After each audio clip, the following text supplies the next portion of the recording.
नमस्कार, प्रणाम। मैं हूं इंद्रदमन तिवारी। स्वागत है आप सभी का अधिवक्ता महोदय में। और जैसा कि मैंने अपने पुराने वीडियो में कहा था कि लखनऊ विश्वविद्यालय एलएलबी त्रिवर्षीय पाठ्यक्रम और पंचवर्षीय पाठ्यक्रम के जो भी एग्ज़ाम्स शेड्यूल्ड हैं 11 अप्रैल से, उनको लेकर के हम अपने वीडियोज़ में बात करने वाले हैं। तो आज के अपने इस वीडियो में हम बात करेंगे 3 ईयर्स कोर्स के पहले पेपर को लेकर के, जो कि जो जूरिस्प्रूडेंस का है, विधि शास्त्र का पेपर है। और इससे पहले कि हम शुरुआत करें वीडियो की, इससे पहले कि हम शुरुआत करें अपने सवालों की, सबसे पहले मैं पैटर्न बता दूं। पैटर्न क्या रहेगा, तो आपके जो आपका पेपर है उसमें टोटल 10 सवाल पूछे जाने हैं। टोटल 10 सवाल रहेंगे और इन 10 सवालों में से 5 सवाल आपको हल करने हैं। मतलब 5 आपको करने हैं, 5 छोड़ देने हैं। और ये 14 नंबर का एक सवाल होने वाला है, मतलब कि 70 नंबर का टोटल आपका ये पेपर होगा। और प्लस जो ये 30 बच रहा है, ये 30 का आपका जो इंटरनल आपके स्कूल, आपके कॉलेज में हो चुका होगा। अगर आप विश्वविद्यालय के हैं तो आपका ये 30 नंबर का इंटरनल पहले से हो चुका है।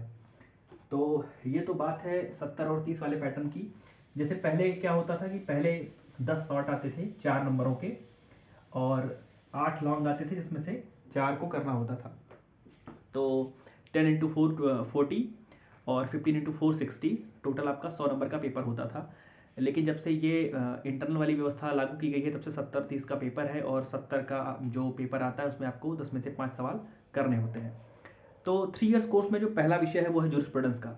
जूरिस्प्रूडेंस या विधि शास्त्र जिसको हम बोलते हैं, जूरिस्प्रूडेंस या विधि शास्त्र। थोड़ा परिभाषित करें इसको तो सोशियोलॉजी ऑफ लॉ, विधि का समाजशास्त्र। अगर आसान भाषा में इसे समझें तो, एक लाइन में समझें तो सोशियोलॉजी ऑफ लॉ। तो जो ये आपका जो विधि शास्त्र का पेपर है, जो आपका जूरिस्प्रूडेंस का पेपर है, इस पेपर की जो आपका सिलेबस है उसकी अगर बात करें तो जो ये टोटल 4 यूनिट का आपका पेपर है, इसमें जो आपकी पहली यूनिट है वह है introduction to jurisprudence. Introduction to jurisprudence मतलब आपके इस वाले पेपर में जो भी सवाल आते हैं वो बेसिकली जूरिस्प्रूडेंस के इंट्रोडक्शन को लेकर के आते हैं। जूरिस्प्रूडेंस की डेफिनेशन क्या है, जूरिस्प्रूडेंस के बारे में लोगों बहुत सारे जूरिस्ट ने क्या कहा, और जूरिस्प्रूडेंस का और जो अन्य लॉज हैं, चाहे वो सोशियोलॉजी हो, चाहे इकोनॉमिक्स हो, या किसी भी विधा का किसी कोई भी विषय हो, उसमें उसका लिंक पूछते हैं, उसका क्या संबंध है। दूसरा जो आपका दूसरी यूनिट है वो है, पहली यूनिट हो गया इंट्रोडक्शन टू जूरिस्प्रूडेंस। दूसरा है स्कूल्स ऑफ लीगल थ्योरी। दूसरा जो आपका यूनिट है वो है स्कूल्स ऑफ लीगल थ्योरी। और इसमें जो कई सारे स्कूल्स हैं, जैसे नेचुरल लॉ स्कूल हो गया, हिस्टोरिकल लॉ स्कूल हो गया, सोशियोलॉजिकल लॉ स्कूल हो गया, रियलिस्ट लॉ स्कूल हो गया, केल्सन का प्योर थ्योरी है। तो ऐसे करके कई सारे स्कूल्स जो है लीगल थ्योरी के अलग अलग उसमें इसको बांटा गया है। और उसमें अलग अलग विचारधाराओं में अलग अलग विचारकों को हमें पढ़ना होता है कि कौन से विचारक ने लॉ के विषय में क्या कहा, लॉ के मेरिट्स डिमेरिट्स के बारे में क्या कहा, क्या लॉ में कमी रह गई है उसके विषय में क्या कहा। तो उनकी जो खुद की थ्योरीज थी वो हम सेकेंड यूनिट पढ़ते हैं स्कूल्स ऑफ लीगल थ्योरी में। तीसरी यूनिट जो है basic concept of law, basic concept of law, जिसके अंदर हम होफील्ड की थ्योरी पढ़ते हैं और लीगल पर्सनालिटीज की थ्योरीज को पढ़ते हैं। ये राइटिंग थोड़ी सी गड़बड़ है। बेसिक कंसेप्ट ऑफ लॉ ये आपकी तीसरी यूनिट है। और जो आपकी चौथी और लास्ट यूनिट है वह है justice and contemporary issues. Justice and contemporary issues, जिसमें आप एरिस्टोटल की थ्योरी पढ़ते हैं, यूटिलिटेरियन थ्योरी, और इंडिविजुअलिस्टिक यूटिलिटरिज्म की जो थ्योरी है इनकी, वो थ्योरी, और मॉडर्निज्म और पोस्ट मॉडर्निज्म की जो कुछ बातें हैं वो पढ़ते हैं। तो ये तो आपकी 4 यूनिट का परिचय हो गया, चारों यूनिट में क्या क्या है। अब अगर हम उन सवालों की बात कर ले जो सवाल इस बार पूछे जाने वाले हैं, उन सवालों की बात कर ले जो सवाल अभी तक के पेपर्स में पूछे गए हैं, जिसको आप लोग की भाषा में कहें तो इम्पॉर्टेंट टॉपिक्स आप पूछा करते हैं कि कौन से ऐसे विषय हैं, कौन से मतलब इस विषय के कौन से ऐसे बिंदु हैं, कौन से ऐसे टॉपिक्स हैं जो सवाल बहुत बार पूछे गए हैं और जो सवाल आने की बहुत सारी उम्मीद है। तो ऐसे में अगर आप देखें तो जो आपका पहली यूनिट का सवाल है, यूनिट 1 का जो, अच्छा यूनिट 1 से कहने का मतलब मेरा ये है कि जैसे जब पहले जो पेपर आता था तो वो यूनिट वाइज सवाल होते थे। अक्सर ये प्रयास होता था कि जो भी सवाल है एक यूनिट से दो बड़े सवाल आ जाएं, एक यूनिट से दो लॉन्ग आते थे और उन दो लॉन्ग में से आपको एक लॉन्ग करना होता था। तो अक्सर यूनिट में से दो सवाल आदमी छांटता था कि दो सवाल बड़े कौन से हैं, दो ऐसे टॉपिक कौन से हैं जिसमें हमें ज़्यादा लिखने को मिल सकता है, और अक्सर वही सवाल पूछे भी जाते थे। लेकिन अभी जब से 10 सवाल वाला कंसेप्ट आया है तब से ये जो यूनिट वाली बात है, ये यूनिट वाली बात खत्म कर दी गई है। तो अभी मैं इसको ऐसे हटा देता हूँ। तो कहने यूनिट वाली बात हटा दी गई है। इसका कहने का मतलब यह है कि ऐसा भी हो सकता है कि आपसे तीन बड़े सवाल एक ही यूनिट से पूछ लिए जाएं। अगर ऐसा लगता है, जो पेपर सेट कर रहे हैं उनको लगता है कि वो तीन इंपॉर्टेंट टॉपिक्स जो है वो एक ही यूनिट से आ रहे हैं, तो वो एक ही यूनिट से आ सकता है। लेकिन पहले ऐसे होता था कि पहले यूनिट से दो सवाल, दूसरे यूनिट से दो सवाल, तीसरी चौथी से दो दो सवाल, तो वो चार यूनिट में दो दो बड़े टॉपिक रहते थे। लेकिन अगर इस बार की हम बात कर लें तो जैसे पहला सवाल जो बहुत बार पूछा गया है, जूरिस्प्रूडेंस की डेफिनीशन,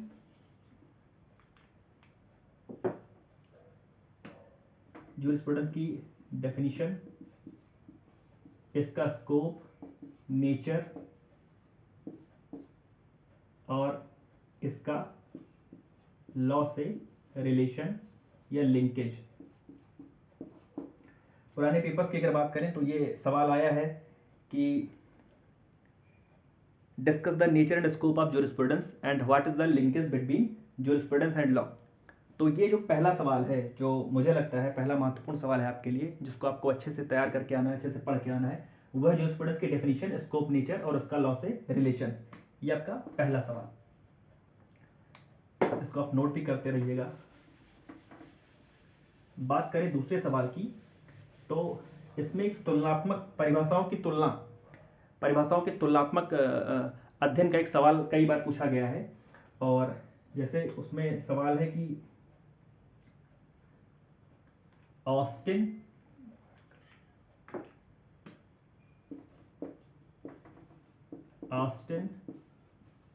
सामंड और हॉलैंड की जो डेफिनिशंस हैं उनकी तुलना। ऑस्टिन ने, सामंड ने और हॉलैंड ने जो जूरिस्प्रूडेंस की डेफिनेशन दी है, उस डेफिनेशन की तुलना ऑस्टिन, सामंड और हॉलैंड की डेफिनेशंस की आपस में कैसे तुलना कर सकते हैं, क्या तुलना कर सकते हैं, ये सवाल। तो ये पहली यूनिट का दो बड़ा सवाल है। और अब हम आते हैं दूसरी यूनिट पे। दूसरी यूनिट में और ये जो तीसरा सवाल है, तीसरा बड़ा सवाल है, अगर इसकी बात करें तो इसमें सवाल आया है, एक सवाल बड़ा आता है हिस्टोरिकल लॉ स्कूल से और सेवेनी के विषय में पूछा गया है। हिस्टोरिकल लॉ स्कूल का एक सवाल आया है और हिस्टोरिकल लॉ स्कूल का जो सवाल है उसमें सेवेनी के विषय में पूछा गया है कि सेवेनी की क्या विचारधारा थी। ये हिस्टोरिकल लॉ स्कूल के बारे में, हिस्टोरिकल लॉ स्कूल के अंदर सेवेनी की क्या विचारधारा थी। तो आपका एक तीसरा जो बड़ा लॉन्ग बनने की उम्मीद है वो है सेवेनी से। चौथे की अगर बात करें तो जो चौथा बड़ा सवाल बनने की उम्मीद है वो केल्सन की जो प्योर थ्योरी है, केल्सन की प्योर थ्योरी क्या थी। केल्सन की जो थ्योरी है, हांस केल्सन की थ्योरी है, प्योर थ्योरी ऑफ लॉ, उसके बारे में एक बड़ा सवाल बनने की उम्मीद है, केल्सन की प्योर थ्योरी। तो आपको ये पढ़ लीजिएगा, आपके लिए काम आएगा केल्सन की प्योर थ्योरी। उसके बाद अगर देखें सवाल तो बहुत ही महत्वपूर्ण सवाल है एक सोशियोलॉजिकल स्कूल से, और इस सोशियोलॉजिकल स्कूल में आपको डीन रॉस्कोपाउंड को कायदे से पढ़ना है। डीन रॉस्कोपाउंड की जो डीन रॉस्कोपाउंड को प्रोपाउंडर माना जाता है, फादर माना जाता है सोशियोलॉजिकल स्कूल ऑफ जूरिस्प्रूडेंस का। तो डीन रॉस्कोपाउंड की थ्योरी को सोशियोलॉजिकल स्कूल में कायदे से पढ़ने की ज़रूरत है। तो ये आपके हो गए 5 बड़े सवाल।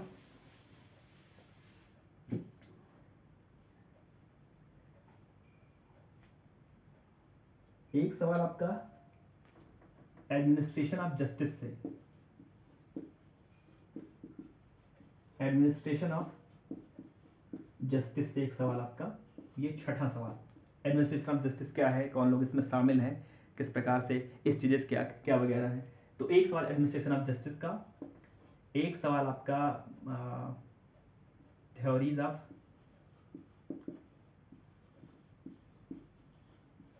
जस्टिस का एक सवाल। सातवां बड़ा सवाल है आपका थ्योरीज ऑफ जस्टिस से। और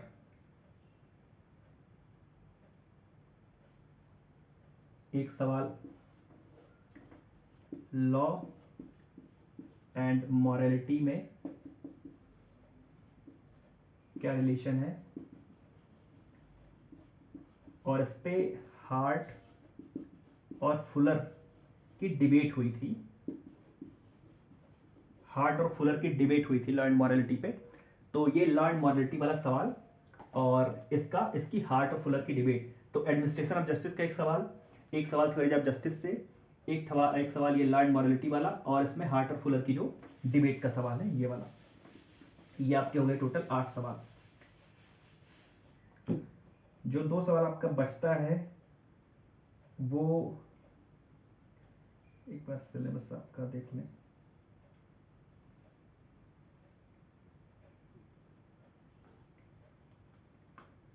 एक ये जो थ्योरी है थर्ड यूनिट में बेसिक कंसेप्ट ऑफ लॉ में, होफील्ड की थ्योरी, होफील्ड की थ्योरी।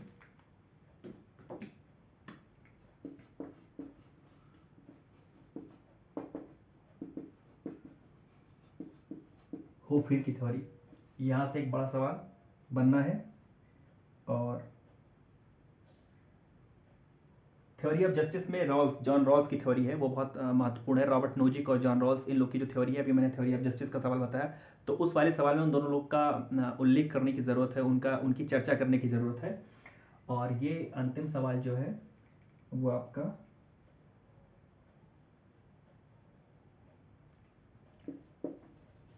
लीगल पर्सनालिटी और उसकी थ्योरीज का। ये आपके 10 सवाल जूरिस्प्रूडेंस के जो हैं, जिसको इम्पॉर्टेंट टॉपिक कह सकते हैं आप, जिसको आप कह सकते हैं कि आने की बहुत उम्मीद है, जिसको आप ये कह सकते हैं कि पुराने वर्षों का जो पुराना पेपर है उसकी जो समरी अगर निकाल के देखी जाए, तो इन सवालों में से 10 में से अगर आप ये 10 सवाल कम से कम पढ़ करके आ रहे हैं, तो आप यकीन मानिए आपको इसमें से सवाल आपके 5 ऑप्ट कर रहे हैं, 5 से अधिक आपको मिलेंगे।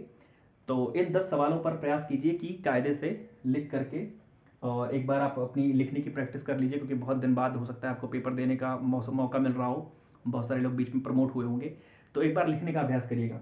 और एक बड़ा सवाल रहता है, लोग अक्सर पूछते हैं, कैंपस में भी लोग पूछते रहते हैं या किसी और माध्यम से पूछते हैं कि कितना लिखा जाए, कितना जरूरी है एक लॉन्ग को लिखने के लिए। तो जो मुझे लगता है अमूमन कम से कम 4 पेज, क्योंकि लगभग 40 पेज की कॉपी होती है, जिसके एक ऊपर के 2 पेज के कवर को निकाल दिया जाए तो लगभग 38 पेज आपके 38 पेज की आपकी कॉपी है, 38 टोटल है पेजेस। और बी कॉपी मिलनी नहीं है, केवल ए कॉपी मिलती है। तो ये मत सोचेगा कि बी कॉपी मिलेगी। और मतलब लिखने को मैं नहीं कह रहा हूँ भरने को, लेकिन मैं कहूँगा कि लिखने को तो लोग 38 पेज लिखने के बाद भी लोग जब हॉल से बाहर निकलते हैं तो कहते हैं कि मुझे 1 पेज लिखना और रह गया था, 2 पेज लिखना और रह गया था। लेकिन मुझे लगता है जूरिस्प्रूडेंस जैसा पेपर या 3 ईयर फर्स्ट सेमेस्टर का आपका जो भी पेपर है, उसमें कम से कम आपको जैसे 5 लॉन्ग लिखने हैं, और इस 5 लॉन्ग को कम से कम आप 4 पेज में तो जरूर लिखिए। और अच्छा कंटेंट आप डालेंगे तो जरूर वो इस 20 पेज के आसपास के करीब आप जरूर पहुंचेंगे। अब जैसे कई बार क्या होता है, कई बार ऐसा होता है कि जैसे सवाल आया तो वो 2 पार्ट में आ गया, ए करके और बी करके, तो वो कई बार 3 मीन्स वो 6 पेज में चला जाता है।